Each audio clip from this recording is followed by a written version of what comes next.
Good day, G1s. Decker here with another video blog for today. Probably going to be a much shorter one because I am not feeling good.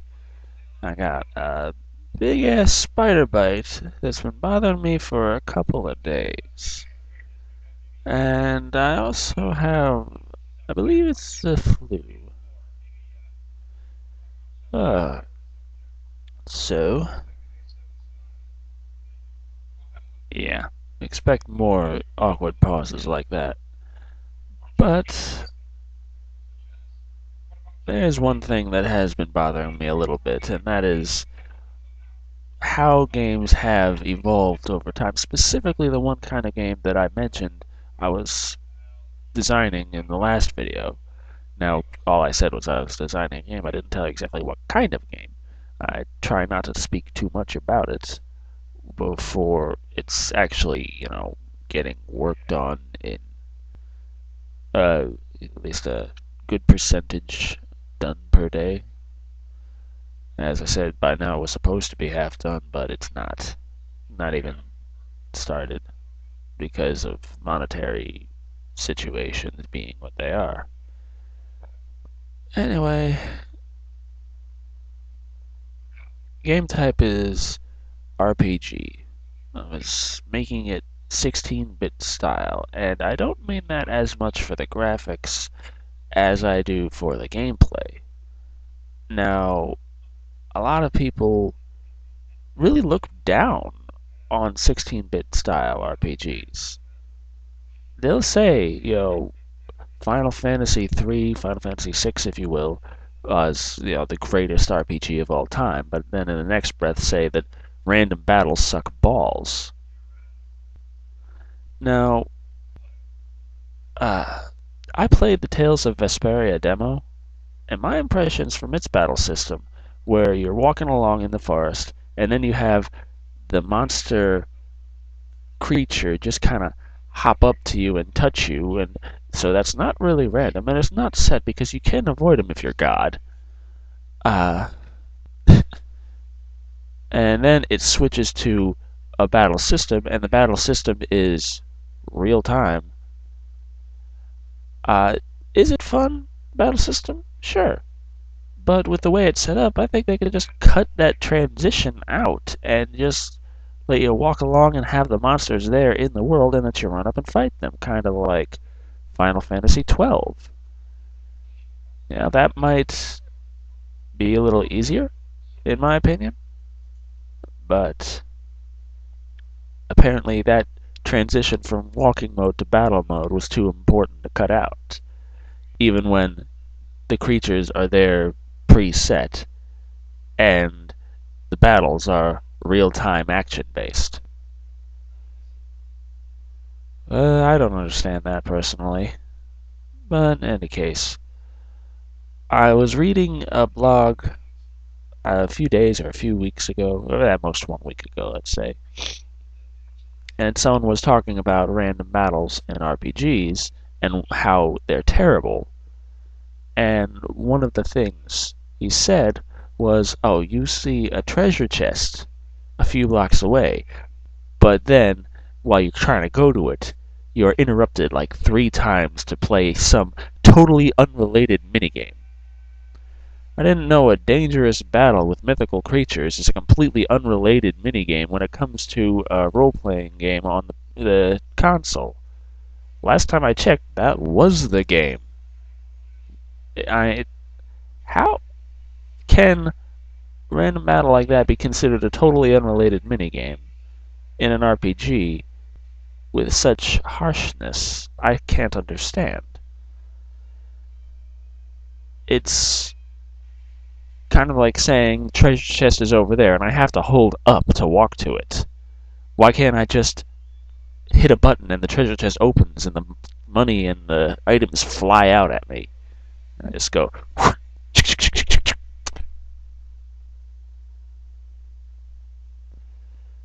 Yeah, it's different and maybe more convenient, but it's not necessarily better, and it's not really what the game is. The point of a random battle is actually it stems a lot from the traditional role-playing games like Dungeons and Dragons, where you play it with your friends with no computer aid at all on a desk with paper. And the Dungeon Master randomizes whether or not you run into a battle in a lot of situations. To the player, it seems like they walk in and monsters have been waiting there. But to the Dungeon Master, the monsters may or may not have been there. What they were, who knows? Just uh, the told you. Oh God. Let's see. I'm at 5 minutes, 6 minutes by now. Okay, I gotta try it a little faster. Uh, Hopefully, I'll get over this flu soon. Right now, I can't afford orange juice though, so that's not looking good either. Yay! Okay, what was I talking about? Someone help me here. Oh, pardon me.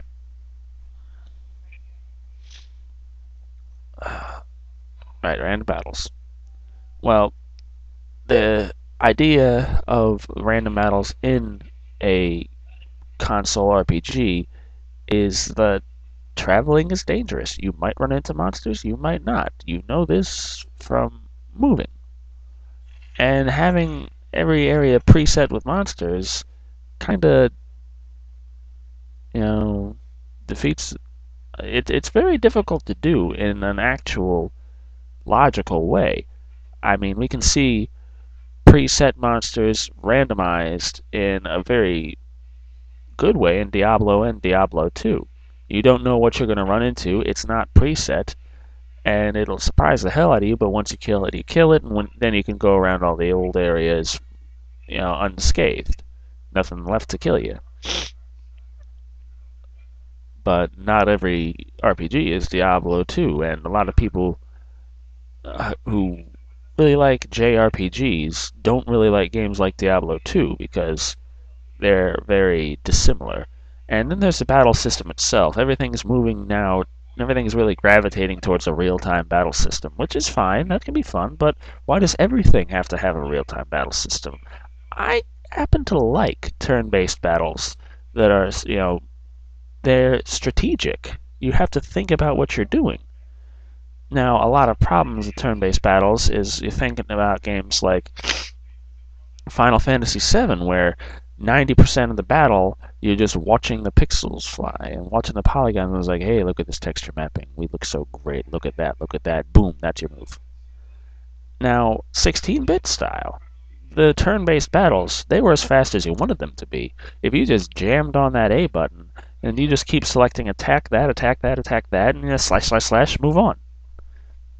Turn-based battles on 16-bit style RPGs were a hell of a lot faster than any of the current battle systems are in console RPGs, turn-based or real-time. It's just something that has happened over time. Battles have just been drug out. The victory dances tend to be longer than a lot of the fights in the old days were. So the fact that you ran into those 3 battles, go into that treasure chest, didn't really matter. If you were strong enough, you could get past those 3 battles in less than 20 seconds. Just jam that A button if you're that far ahead, and if you're not, then you got to worry about how strong you are for the area you're in, which gives a sense of danger. Now, one thing that we've lost over time, I got to wrap this up really fast, is the sense of danger going around, because enemies have gotten so easy in modern kinds of games that it's just one thing I wanted in my game is to make sure that the player was actually afraid of monsters. I made the monsters hard because in every game I was playing at the time, I was looking at the monsters as walking piles of experience and money. Why would you go into a forest and say, I hope I run into a dragon? Because that's going to be awesome for my pocket. It's illogical. It's just honestly ridiculous. I know it's a game, but, well, I gotta wrap this up really fast. So, toodles.